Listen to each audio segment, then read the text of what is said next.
Well, tonight, Summit County declares a state of emergency because of the Parleys Canyon Fire. It's grown now to 539 acres. Some progress, though. The fire's now 21% contained. 216 firefighters and other personnel are working on this fire. And right now, evacuations remain in place for the Upper Pinebrook, Summit Park, and the Timberline communities. Jeremy Harris is live near that fire tonight. And Jeremy, those residents, well, they've got to be disappointed that they're going to be displaced for at least a few more days.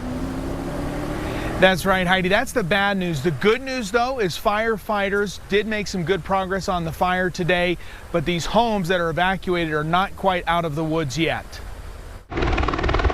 Helicopters continue to make as many runs at the fire as quickly as they could. They know just over the hill, homes are in danger. How's it going?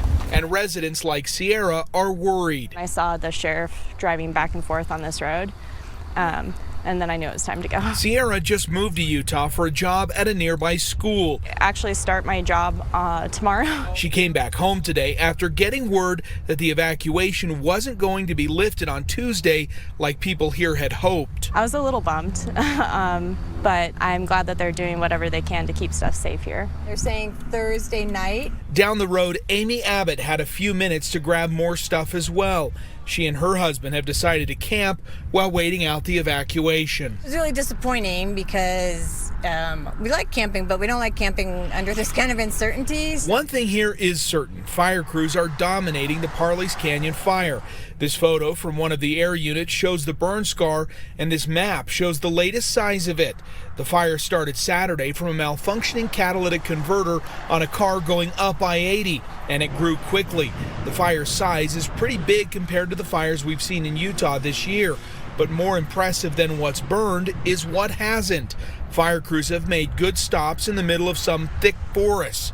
Everyone up here is hoping for rain that will drench the fire over the next few days. I hope we get no wind, a lot of rain, not so much that it sends the hillside down onto the highway, and then we get to come home. And even if it means staying away for a while, these residents are grateful for the ongoing work to protect their homes. And it is hard, brutal, hot work, and I'm grateful people are willing to do it. It took search and rescue crews hours to complete the recovery at the site of a deadly plane crash in Davis County on Sunday night. The plane carrying 3 people went down somewhere in the Sessions Mountains. Haley Cromwell joins us live this evening after speaking with those search and rescue crews about the challenges they faced overnight. Haley? Yeah, so luckily this started when a citizen did happen to see a plane that they believed to be in distress and called it in. The Department of Public Safety was able to use a helicopter to find the scene somewhere in the Sessions Mountains, and it ultimately took the search and rescue crew, a volunteer operation with the Davis County Sheriff's Office, more than an hour to get to the site on foot. Brent Jensen is with Search and Rescue. I am the Davis County Sheriff's Office commander for Search and Rescue. It's a volunteer position made up of 35 people with all sorts of backgrounds ready to respond. I actually own a heating and air conditioning business.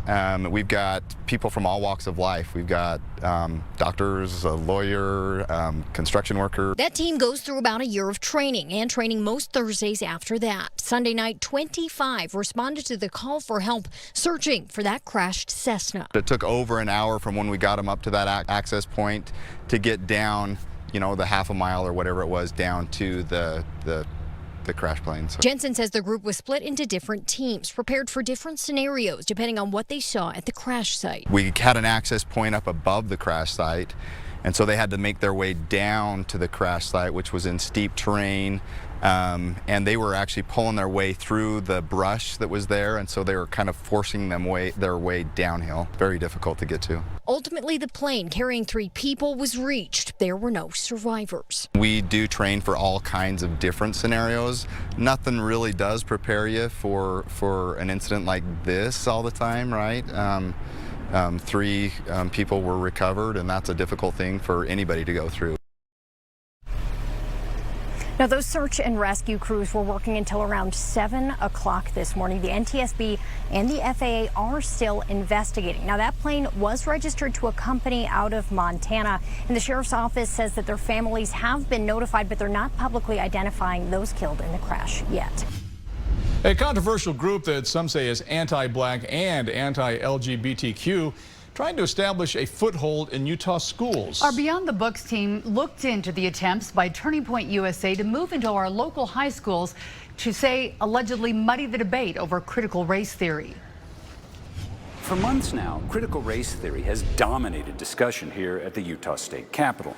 And although Beyond the Books has not found any evidence that CRT is taught in K-12 schools, we did discover something that may be concerning to parents of all political stripes. That's the point, Simone Biles. You're representing your nation, you selfish sociopath. Charlie Kirk, the founder of Turning Point USA, says the most decorated gymnast in world history is a disgrace to America. We are raising a generation of weak people like Simone Biles. The boycott efforts got worse. But it's the next generation Kirk is trying to influence. TPUSA is attempting to establish a network of clubs at hundreds of high schools and colleges across the country.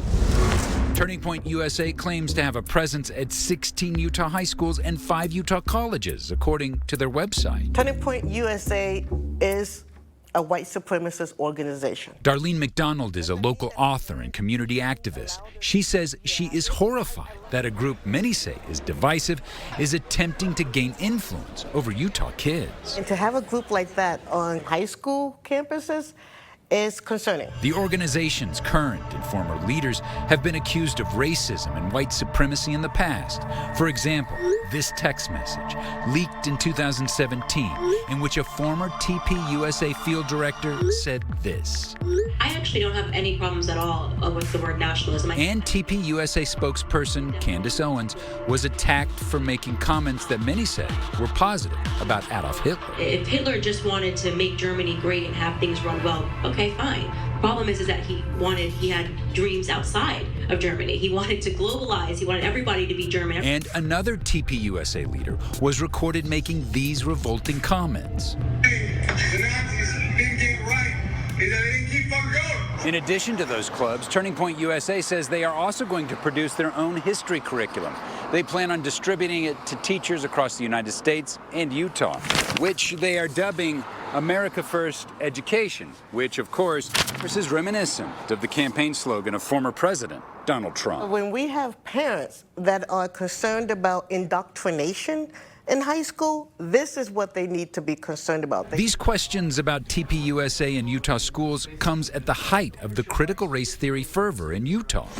And even though a Beyond the Books investigation has discovered no elements of critical race theory being taught in Utah K-12 schools, but again, State Representative Steve Christiansen still intends to sponsor a bill banning elements of it. Why are you afraid of ideas, even if they're controversial? Yeah, I'm absolutely not afraid of ideas. So then why ban them? Why say you can't talk about them?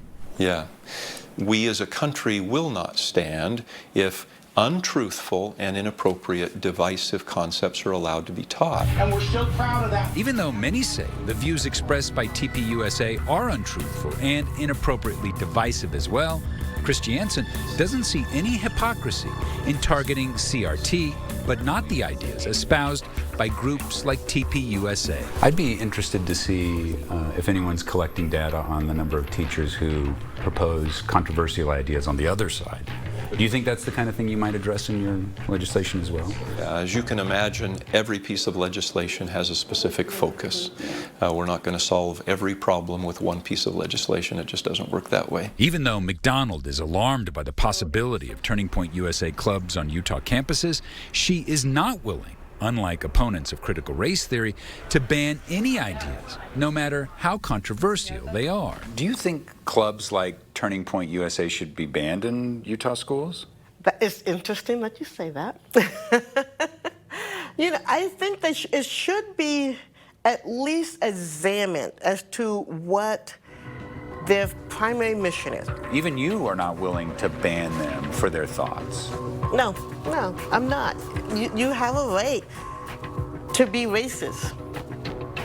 Your racism can't trample upon my civil liberties, but you have a right to be racist. Smirking at the Americans. I'm not okay with that. Beyond the Books reached out to Turning Point USA. A spokesman for the organization, Andrew Colvett, told us that our questions were, quote, stupid, and did not have a comment for us.